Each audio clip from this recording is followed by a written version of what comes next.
छत्रपती शिवाजी महाराजांची जयंती शुक्रवारी तिथीनुसार साजरी करण्यात आली। या निमित्ताने नागपुरात भाजपच्या ऑटो रिक्षा आघाडी छत्रपती शिवाजी महाराज जयंती उत्सव समितीतर्फे कार्यक्रमाचं आयोजन करण्यात आलं होतं।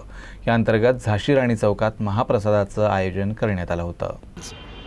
खूप मोठ्या प्रमाणामध्ये 50,000पेक्षा जास्त संख्येने हा ऑटो रिक्षा कामगार या नागपूर महानगरामध्ये आहे।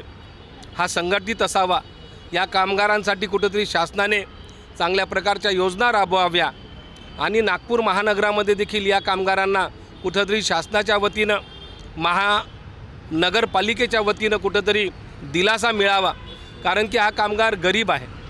हा कामगार मोठ्या प्रमाणात सकाळपासून संध्याकाळपर्यंत नागपूर शहराच्या नागरिकांची, बाहेरून येणाऱ्या नागरिकांची प्रामाणिकपणे सेवा करीत आहे। परंतु यांना शासनाच्या वतीनं ज्या प्रकारचा दिलासा पाहिजे, महानगरपालिकेच्या वतीनं ज्या प्रकारचा दिलासा पाहिजे, पोलिसांच्या वतीनं ज्या प्रकारचा दिलासा पाहिजे, RTO ऑफिसच्या वतीनं ज्या प्रकारचा दिलासा पाहिजे तो मिळत नाही असं नाही, मिळते, परंतु ज्या प्रकारे मिळाला पाहिजे। आता उदाहरणार्थ नागपूर महानगरामध्ये महानगरपालिकेच्या अंतर्गत वेगवेगळ्या ठिकाणी अनेक समाजाचे समाजभवन निर्माण झालेले आहे, वेगवेगळ्या संस्थेचे समाजभवन निर्माण झालेले आहे।